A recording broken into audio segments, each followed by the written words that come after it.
Bereshit bara Elohim et hashamayim ve'et haaretz. Esse é o texto de Gênesis capítulo 1, versículo 1. No princípio criou Deus os céus e a terra.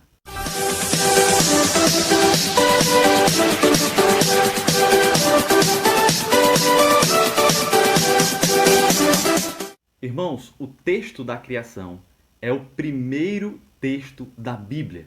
Quando você abre a sua Bíblia, lá em Gênesis capítulo 1, versículo 1, a primeira coisa que você vê é o texto bíblico que diz: no princípio criou Deus os céus e a terra. A partir dessa semana, nós vamos começar a estudar as obras de Deus. E nós estamos aqui trazendo um modelo um pouco diferente para os Sementes de Fé. Nós vamos começar a gravar um vídeo por semana. E esses vídeos da semana, eles terão um conteúdo um pouco mais denso. Nós pretendemos nos debruçar um pouco mais em cada vídeo que vamos gravar do Sementes de Fé. Então, se você percebeu que não teve vídeo todos os dias da semana, ou de segunda a quinta, como nós estávamos fazendo, é porque agora nós decidimos gravar um pouco mais de conteúdo, um pouco mais de assunto aqui no Sementes de Fé, ainda que vídeos não tão longos, para que você possa nos acompanhar uma vez por semana, o Sementes de Fé. E hoje nós vamos falar sobre a obra da criação. Irmãos, só o fato de existir algo ao invés de não existir nada já revela alguma coisa para nós. Alguém projetou isso que existe. É verdade que o passado eterno, nós pensarmos que as coisas sempre existiram, é irracional. Porque se de fato o passado é infinito, nós nunca chegaremos no hoje. Nós só temos essa concepção de tempo porque de fato houve um início. E é justamente com essas palavras que a Bíblia inicia o seu relato da criação. A expressão hebraica Bereshit, ela significa expressamente em princípio. Ali não há um artigo definido, não é no princípio, é em princípio. Porém, nós sabemos que existe apenas um princípio, de maneira que está corretamente traduzida a expressão no princípio. O princípio é único. O que o texto bíblico quer dizer é que naquela condição espacial e temporal que dá início a todas as coisas, quem foi o primeiro a agir foi Deus. Deus, ele cria os céus e a terra. Sabe o que é incrível da criação de Deus, irmãos? É que Deus cria do nada. É preciso ter um início de todas as coisas. E o texto bíblico aponta qual é esse início. Esse início é de Elohim, esse início é de Deus. O Criador de todas as coisas é o Senhor Deus. Ele cria tudo a partir do nada. Esse fato é importante, a ideia de que Deus cria do nada, porque nós falamos que o ser humano cria coisas. Porém, a gente fala sobre o ser humano criando coisas de uma perspectiva diferente. Nós, de fato, não criamos coisas, nós modificamos a matéria. Já ouviu aquela expressão? Nada se cria, tudo se transforma. Isso é verdade para nós. Nós não criamos coisas, nós transformamos a matéria. Você me assiste esse vídeo através de um material tecnológico desenvolvido por cientistas no laboratório, primeiro quando descobriram aquilo, e depois transformado por alguma empresa que trabalha com tecnologia e informática, e através da rede de computadores, da internet, você assiste a gravação desse vídeo que está aí na internet. Tudo que o ser humano fez para que você tivesse acesso a esse vídeo, ou ao equipamento que você está utilizando, seja smartphone, iPad, tablet, computador, foi transformar a matéria. Eles pegaram coisas que já existiam na natureza e transformaram isso. Eles não criaram como Deus criou. Deus, de fato, é o único criador de todas as coisas. Ele criou os céus e a terra. Irmãos, e o verso 2 desse capítulo diz que a terra, porém, era sem forma e vazia. Existe muita especulação sobre o que significa a expressão sem forma e vazia. Algumas pessoas vão dizer que entre o verso 1 e o verso 2 de Gênesis houve a queda de Satanás e dos seus demônios, e por isso que teve aquele caos, né? Havia trevas sobre a face do abismo, e o Espírito de Deus pairava sobre a face das águas. De fato, irmãos, o texto só está querendo dizer aquilo que nós observamos quando contemplamos outros planetas. Olhe para Júpiter, olhe para Mercúrio. Esses são planetas que você pode encaixar perfeitamente a descrição do verso de número 2. A Terra era sem forma e vazia. Júpiter é sem forma e vazio. E assim também era a Terra. A Terra era como um planeta inabitado, um planeta sem vida. E era terrível, não havia condições de existência no planeta Terra. Porém, Deus cria as coisas no planeta que ele havia criado. Ele cria os céus e a terra, porém essa terra é sem forma e vazia e com trevas, ainda que exista água. É o que diz o verso de número 2. No verso 3, Deus então cria a luz e houve luz. E aí não há mais só trevas, como era o caso de antes da criação da luz. A princípio, quem é a fonte de luz é o próprio Deus. O próprio Deus é a fonte de luz para iluminar a terra. É isso que o relato bíblico mostra. Ele faz separação entre luz e trevas ainda no primeiro dia da criação. É por isso que a tarde e manhã e o primeiro dia, depois a tarde e manhã e o segundo dia, a tarde e manhã e o terceiro dia, até que no quarto dia ele cria os luminares, o sol para governar o dia e a lua para governar a noite. Até então, até a criação do sol e da lua, o processo de alternância entre dia e noite era o próprio Deus que estabelecia. Depois ele continua criando o dia e a noite, mas ele colocou luminares para governar. A ideia é que ele criou as condições para que dia e noite acontecessem através das regras próprias da natureza que ele estabeleceu e ele também continua sustentando através das obras da providência. A gente vai falar sobre isso quando falarmos sobre a providência de Deus. Hoje nós estamos falando sobre criação. Irmãos, em 7 dias Deus criou todas as coisas. Toda a criação de Deus foi estabelecida ali naquele 7 dias. A luz, o sol para transmitir a luz a partir do quarto dia e assim sucessivamente. Algumas pessoas se perguntam por que no relato de Gênesis o texto diz que houve tarde e manhã. Não seria manhã e tarde? A gente não vive primeiro o momento da manhã e depois o momento da tarde? E eu preciso te lembrar que na lógica judaica, o primeiro momento do dia é a noite e o segundo momento do dia é o sol.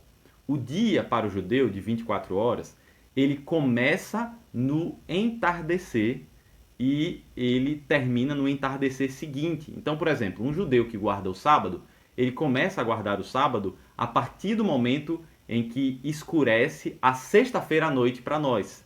E ele descansa ali a sexta-noite e o sábado durante o dia. Quando anoitece o dia do sábado, acabou o período de repouso sabático ali para o judeu. Isso na cultura judaica é muito forte. Para nós, o dia ele começa e inicia à meia-noite. A gente segue uma lógica mais ligada aos relógios e não a um fenômeno da natureza como é o entardecer e o amanhecer.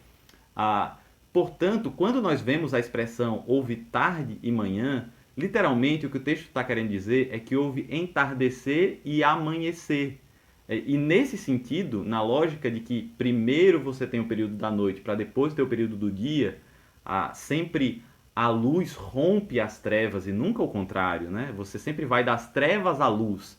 Essa é a mentalidade judaica. Então, como é isso que acontece, a primeira coisa, o primeiro evento que acontece no primeiro dia é o entardecer.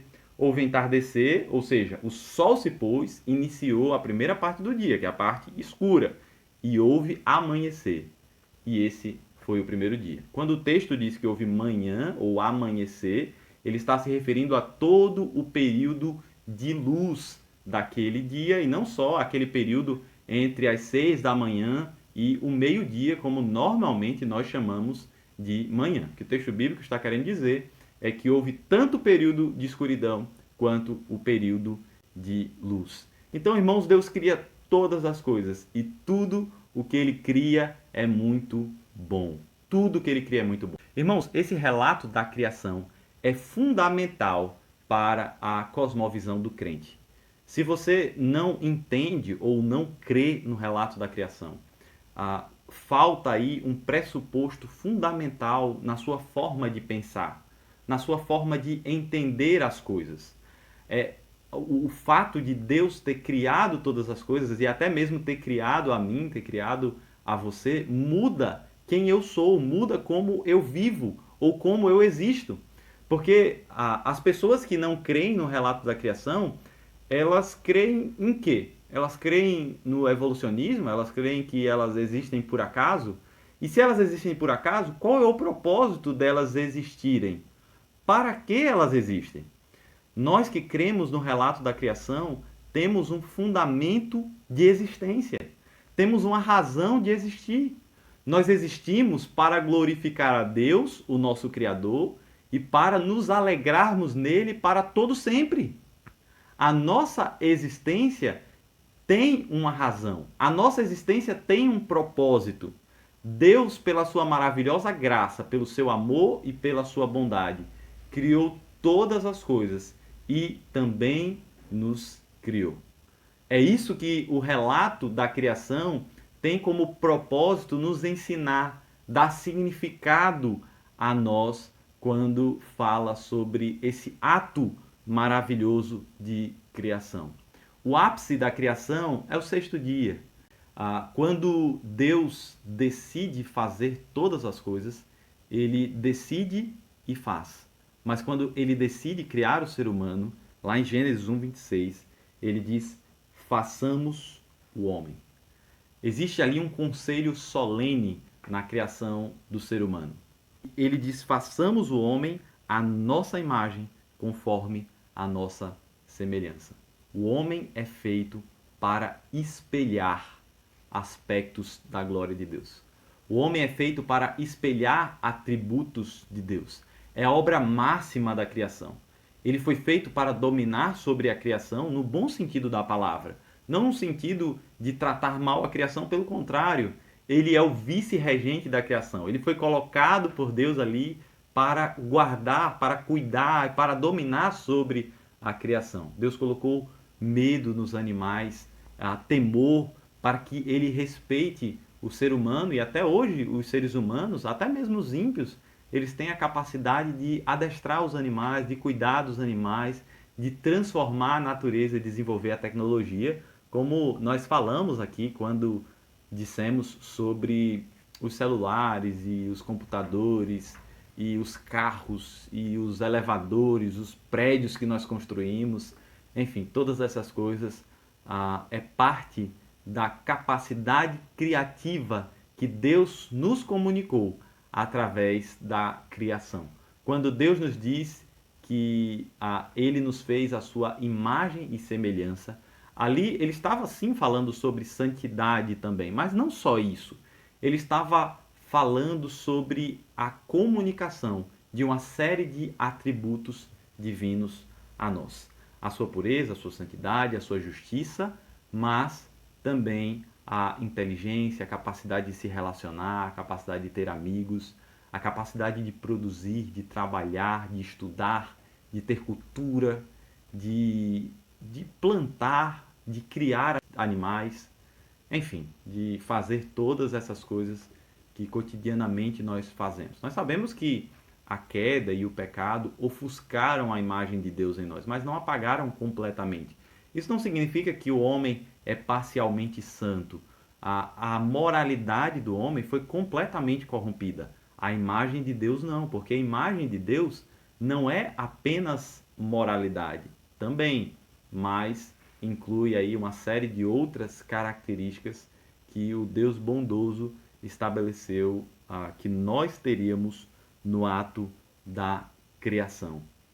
Irmãos, na criação ainda, Deus observa que quando ele cria o homem, ele o cria como um singular, como um ser individual. E antes mesmo da queda, a primeira coisa que Deus diz que não é boa, não é o pecado, é o fato de o homem estar só. Ele diz: não é bom que o homem esteja só. Far-lhe-ei uma auxiliadora que lhe seja idônea. E ele vai lá e cria a mulher, a sua companheira idônea, a sua equivalente, aquela que lhe correspondia, aquela que poderia estar ao seu lado, como uma igual, como uma semelhante a ele, ainda que com diferenças, pois do sexo oposto, pois com outras atribuições, com outras funções estabelecidas pelo próprio Deus, mas parte da criação soberana do Senhor nosso Deus. Ele estabelece uma aliança com esse homem. Essa aliança, ela se dá através de termos que Deus coloca para o ser humano. Os termos são: você pode comer de todas as árvores. Você deve governar a criação. Adão, em especial, como o homem do relacionamento, ele deveria ser o cabeça e tomar a liderança naquele relacionamento. Essa era a aliança de Deus com o ser humano. Ele não poderia comer da árvore do conhecimento do bem e do mal. E se de fato ele não comesse dessa árvore, mas se alimentasse da árvore da vida, a árvore que Deus havia dado para que ele viva eternamente, então o ser humano teria vida eterna, né? Teria vida imperdível. A princípio, o homem era um ser potencialmente imortal. Ele não morreria. A morte não foi parte da criação de Deus. Deus não criou as coisas para que elas findassem. Pelo contrário, ele criou para que elas se estabelecessem definitivamente. Irmãos, o texto bíblico nos diz que esse acordo de Deus com o homem, esse primeiro pacto, chamado Pacto de Adão, o Pacto das Obras, aliança de Deus com Adão, o nosso representante federal, ele foi um pacto que se estabeleceu através de 3 mandatos: o mandato espiritual, o mandato social e o mandato cultural. O mandato espiritual é aquela parte do pacto da criação, da primeira aliança, do pacto das obras, em que Deus estabelece que o homem deveria se relacionar com a criação, produzir cultura. Essa é a ideia do mandato cultural. Isso envolvia o trabalho do homem. Isso envolvia o cultivo de plantas, o estudo sobre os animais. E até hoje esse mandato ele permanece para nós. Precisamos produzir cultura, precisamos nos relacionar com a criação. Esse mandato ele está expresso, irmãos, lá em Gênesis 1:26, quando o texto diz: tenha ele domínio sobre os peixes do mar, sobre as aves dos céus e sobre os animais domésticos, sobre toda a terra. Veja que os 3 habitats aqui dos animais, a terra, o céu e o mar, são alvos do domínio do homem. O homem deve dominar não só na região do exército, mas também da marinha e da aeronáutica. Ele deve adentrar na floresta e conhecer a terra, mas também os mares e também os céus. É óbvio, irmãos, que o nosso Deus, presciente, onisciente que é, ele previu que o homem desenvolveria carros, navios e submarinos, mas também aviões.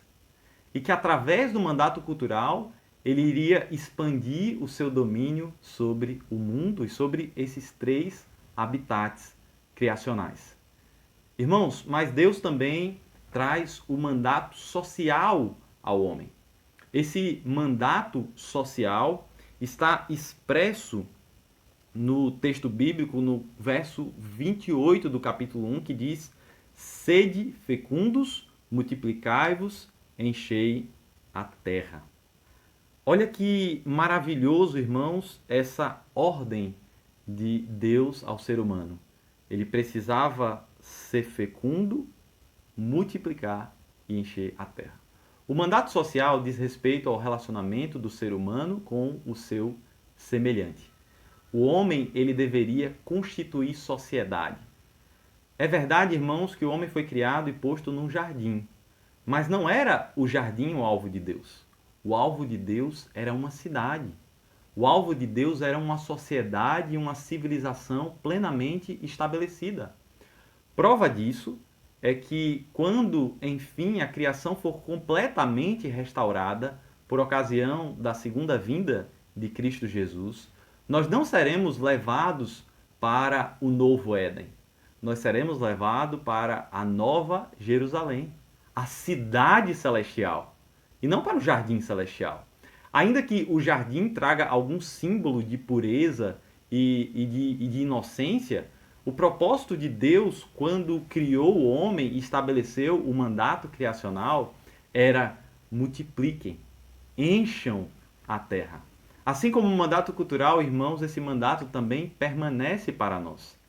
Existe uma certa perda desse mandato ali por causa da queda.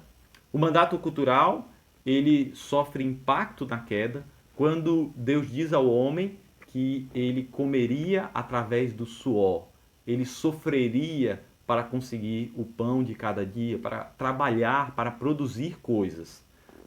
O mandato social, ele encontra ali a sua dificuldade quando o ser humano, através da mulher, né, que é quem gestaciona os filhos, sofreria com as dores do parto, as dores do parto.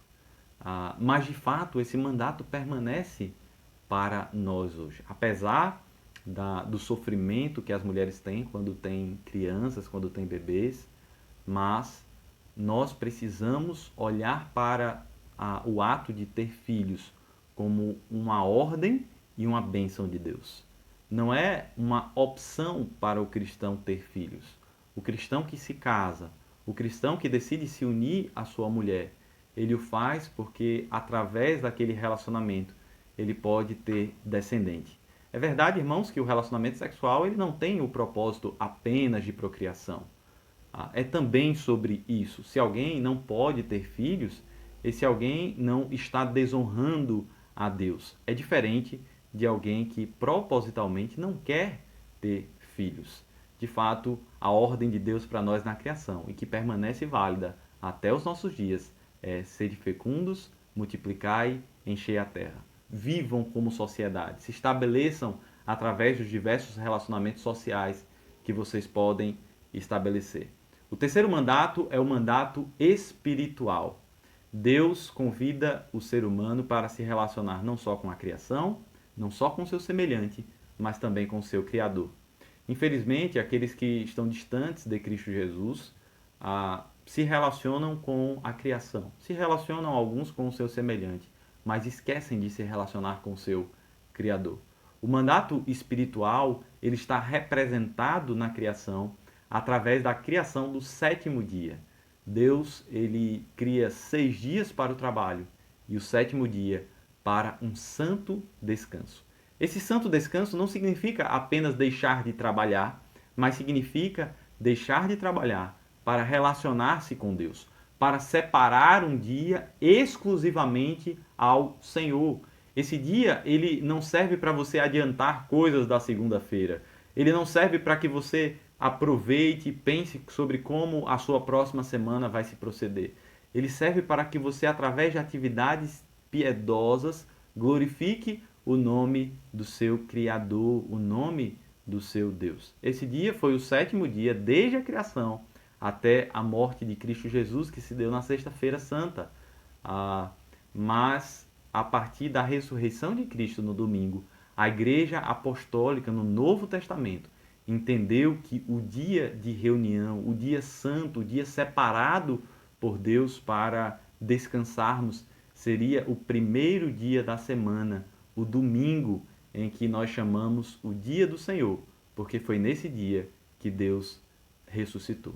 Esse é a nossa lição de hoje, irmãos, sobre a criação de Deus. É maravilhoso a obra da criação do Senhor. Tem tantos outros detalhes que nós poderíamos estabelecer. Coloca aí nos comentários o que você achou do nosso vídeo, se você aprendeu bastante, se há alguma dúvida que você quer que seja tratada no próximo vídeo. Em ocasião oportuna, nós podemos ao final de algum vídeo, falar sobre algum tema que você pode ter sentido falta, que nós tratamos aqui no vídeo que nós temos gravado do Sementes de Fé. Então, que Deus te abençoe, um forte abraço e não se esquece que toda semana nós temos vídeo aqui do Sementes de Fé.